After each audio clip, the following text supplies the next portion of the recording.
ทศซนเขตสีไข่จัดกิจกรรมแข่งขันช่วงเฮือประเพณีประจำปี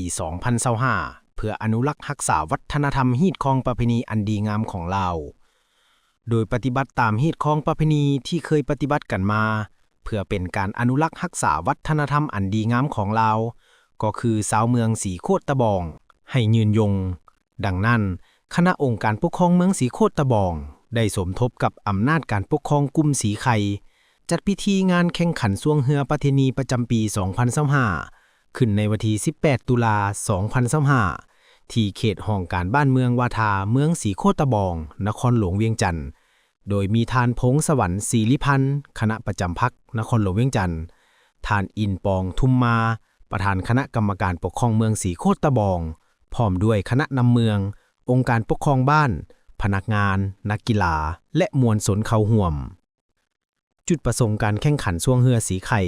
แม้นเป็นบุญประเพณีอันหนึ่งที่ได้ปฏิบัติกันมาแต่ดนนาน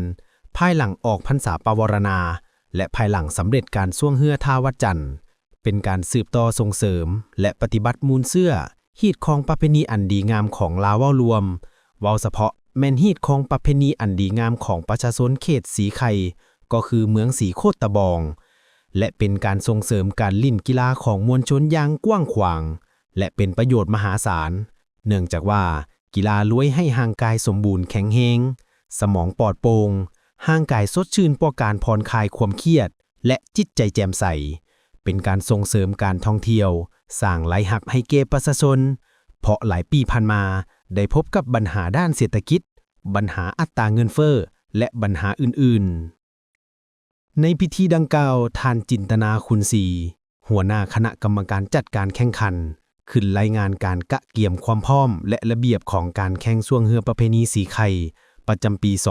2025 ซึ่งมีเฮือเข้าร่วมแข่งขันทั้งหมดจำนวน 6 ลำแบ่งเป็น 2 สายแบ่งมีเฮือเข้าร่วมแข่งขันทั้งหมด 6 ลำเนาะก็ได้จัดแบ่งเป็น 2 สายสายทำอิฐและมี1ห้านอาหารตั้งรัก2เฮือพรเพชรธิดาตุ้ยสักอย่างมัว3จับป่าเฮือสวง2สายบี้มีจับป่าเฮือสวง1มีเฮือเจน้อยอาหารดับกันอาบะบึกน้ำโซ่3แม่นแอดดี้นาวาสีสวัสดิ์น้ำใสเนาะก็เขามีเฮือ6 ลำของห่วงแบ่งเป็น2 สายคือดังนั้น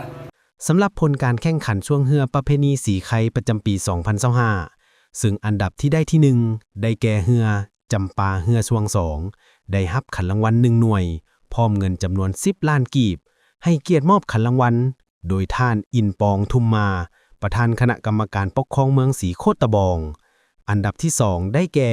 เฮือพรเพชรธิดาได้รับขันรางวัล1 หน่วยพร้อมเงินจำนวน7 ล้านกีบให้เกียรติมอบรางวัลโดยท่านบุญมีไสยวงศ์รองเลขาพรรคเมืองสีโคตรตะบองอันดับที่ 3 ได้แก่เฮือเจ้น้อยอาหารตามสั่งได้รับขัน1 หน่วยพร้อมเงิน5 ล้านกีบให้เกียรติมอบรางวัลโดยท่านแสงสุริยันศิริโภคารองประธานคณะกรรมการปกครองเมืองสีโคตรตะบอง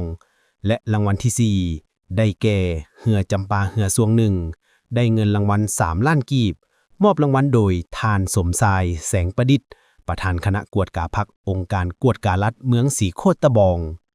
นอกจากนี้ยังมีรางวัลชมเชย2 รางวัลรางวัลละ1.5 ล้านกีบ